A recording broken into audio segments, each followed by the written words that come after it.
പുനർജനി കള്ളൻ ജയിലിലേക്ക്.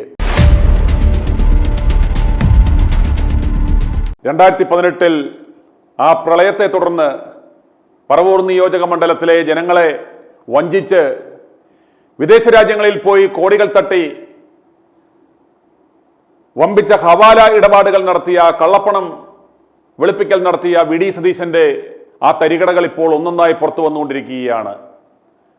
കഴിഞ്ഞ 4-5 വർഷമായി ഇയാൾ കോടികൾ കൊടുത്ത് ഈ കേസ് അട്ടിമറിച്ച് മുക്കിയിട്ടിരിക്കുകയായിരുന്നു. ഇപ്പോൾ വീണ്ടും ഈ പുനർജനി കേസ് ചർച്ചാ വിഷയമാകുകയാണ്. സർക്കാർ ഇപ്പോൾ ഇത് CBIക്ക് വിടാൻ ഒരുങ്ങുകയാണ്. പിണറായി വിജയന്റെയോ അല്ലെങ്കിൽ ഇടതുപക്ഷത്തെയോ ഒന്നും നമുക്ക് നോക്കേണ്ട.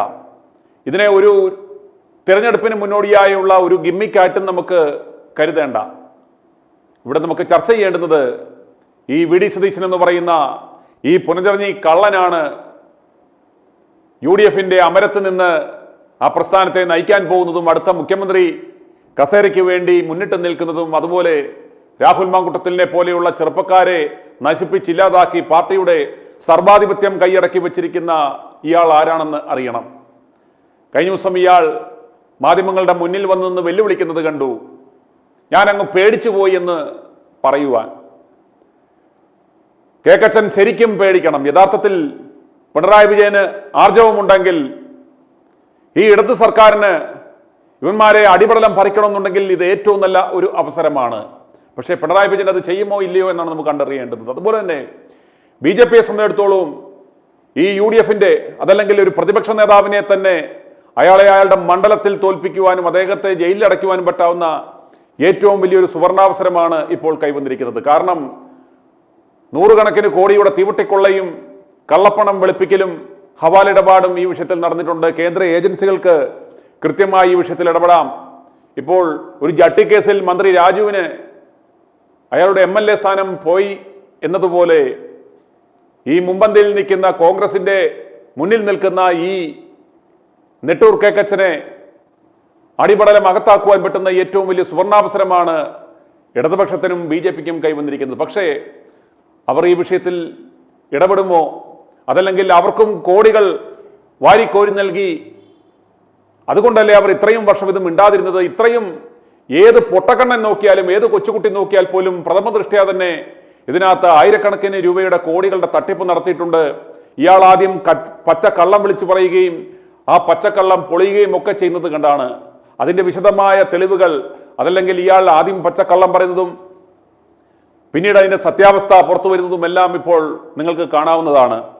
ഇപ്പോൾ വിജിലൻസ് ഈ കേസ് വീണ്ടും ടേക്കപ്പ് ചെയ്യുമ്പോൾ പറയുന്ന കാര്യം എന്ന് പറയുന്നത് ഈ പ്രതിപക്ഷ നേതാവും മണപ്പാട്ട് ഫൗണ്ടേഷൻ എന്ന ആ ഉഡായിപ്പ് ഫൗണ്ടേഷനും തമ്മിൽ ഒരു അവിശുദ്ധ ബന്ധമുണ്ട്. ഇവർ തമ്മിലുള്ള ഗൂഢാലോചന നടന്നിട്ടുണ്ട്.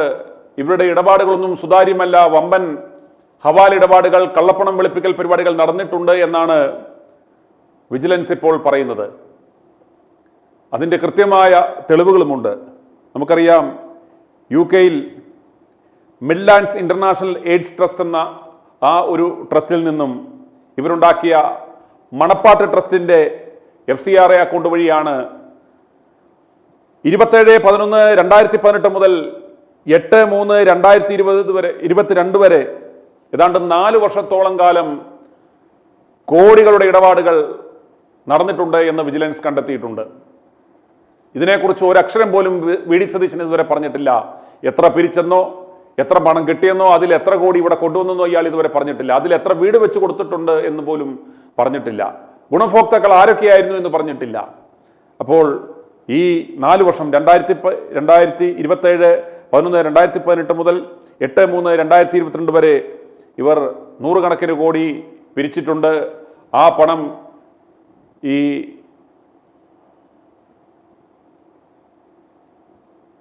മിഡ്ലാൻഡ്സ് ഇന്റർനാഷണൽ എയ്ഡ് ട്രസ്റ്റ് വഴി മണപ്പാട്ട് ഫൗണ്ടേഷനിലേക്ക് കൊണ്ടുവന്നിട്ടുണ്ട്. പക്ഷേ ഇപ്രകാരം ഒരു 2 NGOകൾ തമ്മിൽ ഒരു ഡീൽ നടക്കുമ്പോൾ സാധാരണഗതിയിൽ ഒരു MOU, മെമ്മോറണ്ടം ഓഫ് അണ്ടർസ്റ്റാൻഡിംഗ് ഉണ്ടാക്കും. അതല്ലെങ്കിൽ അവർ തമ്മിലുള്ള ഒരു നിബന്ധനകൾ, കണ്ടീഷൻസ് ഉണ്ടാക്കും. ഇവരുണ്ടാക്കിയ ആ MOU കാണാനില്ല.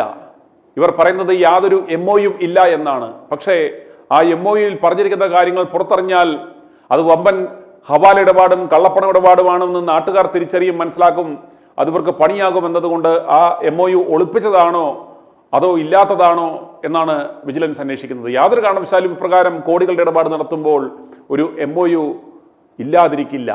പക്ഷേ ആ MOU എവിടെ എന്നതാണ് ചോദ്യം. അതുപോലെ ഈ മണപ്പാട്ട് ഫൗണ്ടേഷൻ എന്ന് പറയുന്ന അതിൻ്റെ ചെയർമാൻ അമീർ മുഹമ്മദാണ് സതീശിനു വേണ്ടി എല്ലാ ക്രമീകരണങ്ങളും ചെയ്തിരിക്കുന്നത്. അന്നേരം ഇതിൻ്റെ ആസൂത്രണം നടത്തിയിരിക്കുന്നത് VD സതീശനും ഈ മണപ്പാട്ട് ഫൗണ്ടേഷൻ്റെ ചെയർമാൻ അമീർ മുഹമ്മദുമാണ്. ആരാണ് ഈ അമീർ മുഹമ്മദ്? അമീർ മുഹമ്മദാണ് ഈ VD സതീശന് UK പോകുവാനുള്ള കോംപ്ലിമെൻ്ററി ടിക്കറ്റ്, അതായത്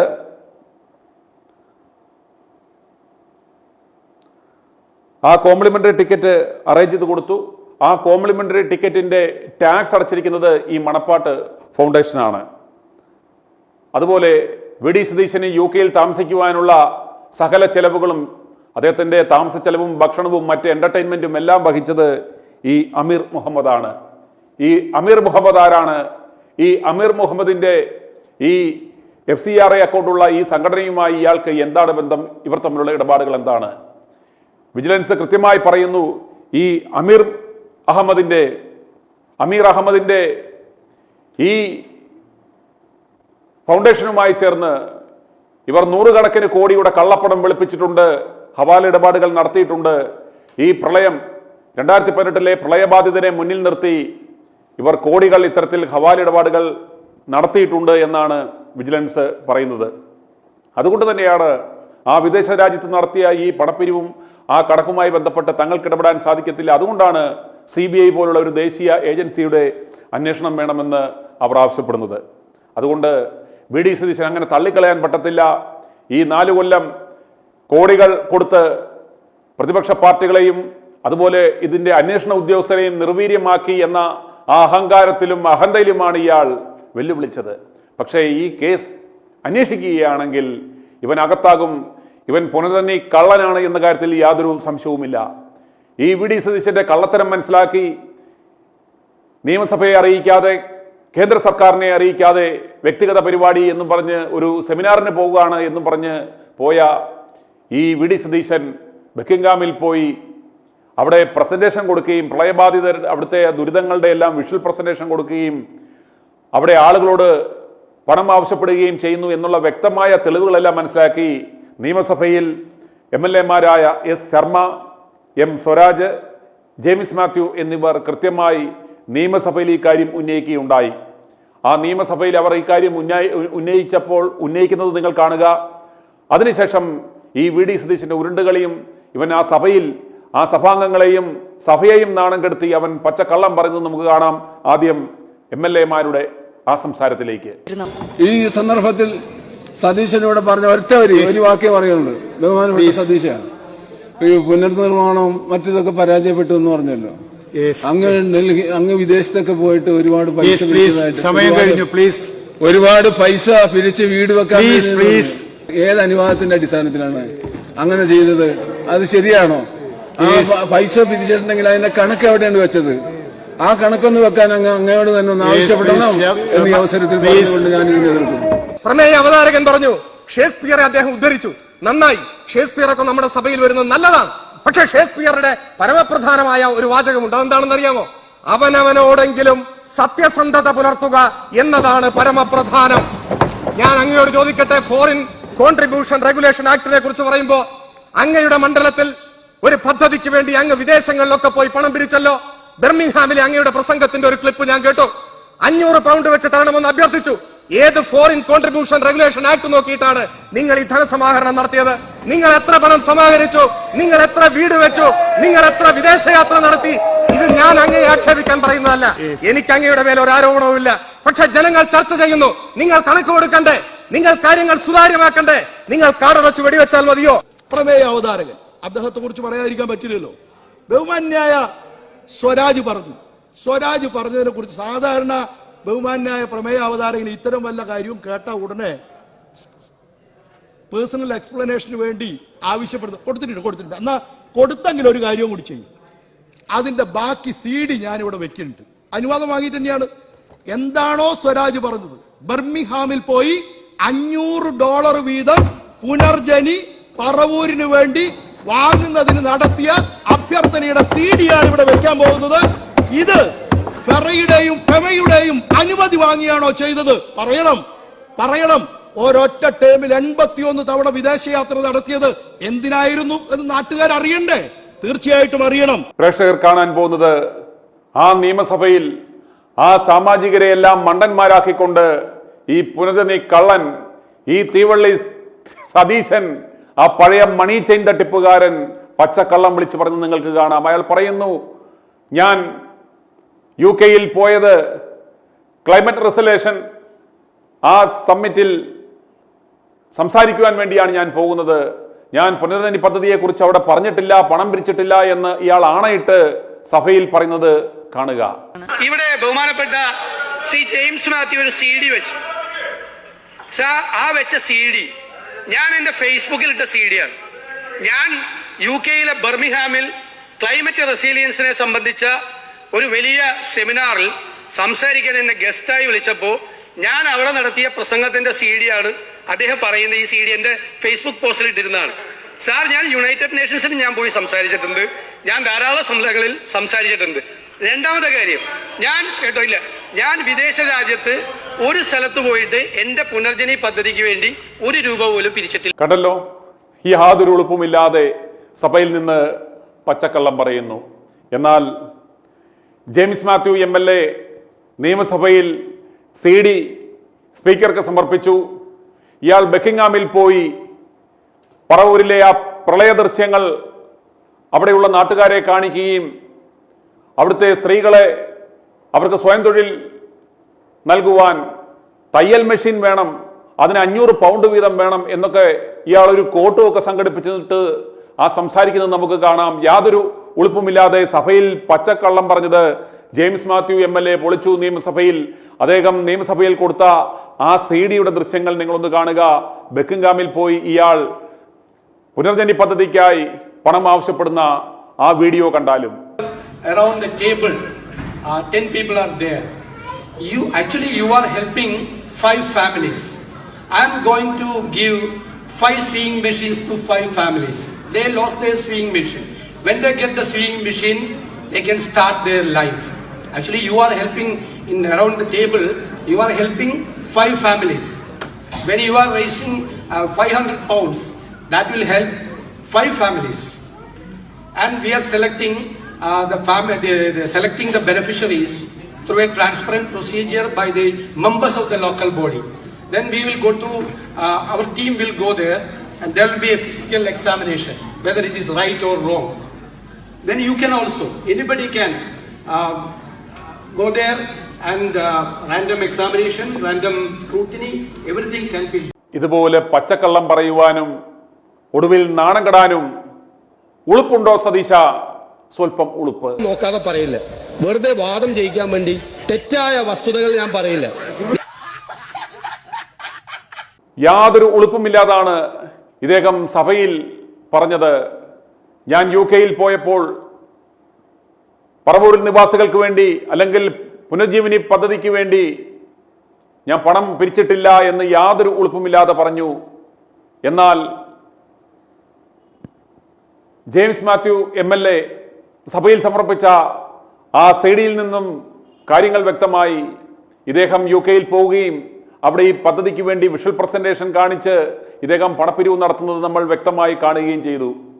ഇതിനുശേഷം വലിയ വിവാദമായി. പറവൂരിൽ എത്തിയപ്പോൾ ഇയാളുടെ നാട്ടുകാർ പിടിച്ചു. പഞ്ചായത്ത് അറിഞ്ഞിട്ടില്ല, മുനിസിപ്പാലിറ്റി അറിഞ്ഞിട്ടില്ല ഇപ്രകാരം ഒരു പദ്ധതിക്ക് വേണ്ടി പോയി പിരിവ് നടത്തിയത്. അങ്ങനെ CPM-ന്റെ നേതൃത്വത്തിൽ ഇയാളോട് ചോദിച്ചു, നേതാവേ, നിങ്ങൾ പുനർജനി പദ്ധതിക്ക് വേണ്ടി പണം പിരിച്ചോ? പണം പിരിച്ചെങ്കിൽ ആ പണം എന്ത് ചെയ്തു, അതിന്റെ കണക്ക് പറയണമെന്ന് ആവശ്യപ്പെട്ടപ്പോൾ ഇദ്ദേഹം അവിടെ ഒരു പത്രസമ്മേളനം വിളിച്ചു. ആ പത്രസമ്മേളനം വിളിച്ച് ഇത് ഈ നിയമസഭയിൽ ഇപ്രകാരം ഒരു സംവാദങ്ങൾ നടക്കുന്നതിന് മുമ്പായിരുന്നു. ഇദ്ദേഹം അവിടെ പത്രസമ്മേളനം വിളിച്ച് വലിയ രീതിയിൽ പറഞ്ഞു, ഞാൻ UK-യിൽ പോയിട്ടുണ്ട്, ഞാൻ UK-യിൽ മാത്രമല്ല ഞാൻ UN-ൽ വരെ പോയി പ്രസംഗിച്ചിട്ടുണ്ട്, ഞാൻ വലിയ പുള്ളിയാണ് എന്നൊക്കെ തരത്തിൽ അയാൾ ലോക്കലി ആളാകാൻ വേണ്ടി അവിടെ നടന്ന കാര്യങ്ങളെല്ലാം പറഞ്ഞു. പക്ഷേ ഇയാൾ ഇക്കാര്യം മറന്നുപോയി. ഇതുപോലെ പറവൂരിൽ ഇതുപോലെ പത്രസമ്മേളനം വിളിച്ച് നാട്ടുകാരോട് അല്ലെങ്കിൽ മാധ്യമപ്രവർത്തകരോട് ഇക്കാര്യം പറഞ്ഞു എന്ന കാര്യം അയാൾ മറന്നാണ് നിയമസഭയിൽ MLA-മാർ ഇപ്രകാരം ഒരു കാര്യം ഉന്നയിച്ചപ്പോൾ അതിനെ നിഷേധിച്ചത്. ഇനി പറവൂരിൽ പത്രസമ്മേളനം വിളിച്ച് ഇയാൾ നടത്തിയ ആ പ്രഹസനം ഒന്ന് കാണുക. ഞാൻ ലണ്ടനിലെ ബർമിംഗ്ഹാമിൽ പോയിട്ടുണ്ട്. ഇന്നലെ ഒരാളോട് ആരോപണം ഉന്നയിച്ചപ്പോൾ ഞാൻ ലണ്ടനിൽ പ്രസംഗിച്ചെന്ന്. അയാൾക്ക് പ്രസംഗിക്കാൻ പറ്റില്ല, ലണ്ടനിൽ പറ്റൂല. ഞാൻ പ്രസംഗിച്ചിട്ടുണ്ട്. ഞാൻ എൻ്റെ നാട്ടുകാർക്ക് വേണ്ടിയിട്ടാണ് സംസാരിച്ചിട്ടുള്ളത്. ലണ്ടനിലെ ബർമിംഗ്ഹാമിൽ ഗൾഫ് രാജ്യങ്ങളിൽ ഞാൻ പോയി പ്രസന്റേഷൻ നടത്തി, ഞാൻ സഹായം മേടിച്ചിട്ടുണ്ട്. ലണ്ടനിൽ ഞാൻ പോയി കഴിഞ്ഞപ്പോൾ ഒരു മലയാളി വനിതയാണ്, തിരുവനന്തപുരത്തുകാരി. അവരാണത് ഹോസ്റ്റ് ചെയ്തത് ആ പരിപാടി. അവരെ ഭർത്താവ് അവിടുത്തെ ഏറ്റവും പ്രശസ്തനായ ഓങ്കോളജിസ്റ്റ്, വലിയ ഡോക്ടറാണ്. അവരാണ് നടത്തിയത്. വലിയ ഒരു ലഞ്ച് മീറ്റിംഗ് നടത്തി. അവരെല്ലാം അവിടെ അങ്ങനെയാണ് നടത്തുന്നത്, സ്പോൺസർമാർ. അവിടെ വെച്ച് ഞാൻ സംസാരിച്ചിട്ടുണ്ട്. ഞാനത് എൻ്റെ ഫേസ്ബുക്കിൽ കൊടുത്താൽ പിന്നെ അതിൻ്റെ ഫോട്ടോ ഞങ്ങളുടെ കയ്യിലുണ്ടെന്ന് പറയുന്ന രഹസ്യമാണ്. അതിൻ്റെ ഫോട്ടോ എൻ്റെ അടുത്തുണ്ടെന്ന്. ലണ്ടനിൽ പ്രസംഗിച്ച രഹസ്യമായിട്ടാണ് ലണ്ടനിൽ ബർമിംഗ്ഹാമിൽ പോയി ഞാൻ സംസാരിച്ചത്. ആ സ്ത്രീ ഇവിടെ തിരിച്ചെത്തി. അവരവിടെ നിന്ന് കളക്ട് ചെയ്ത പണം ചെക്കായിട്ട് ഇവിടെ വിതരണം നടത്തി ടൗൺ ഹാൾ. ചുരുക്കത്തിൽ ഇതോടെ വി ഡി സതീശന്റെ സകല കള്ളങ്ങളും പൊളിഞ്ഞു.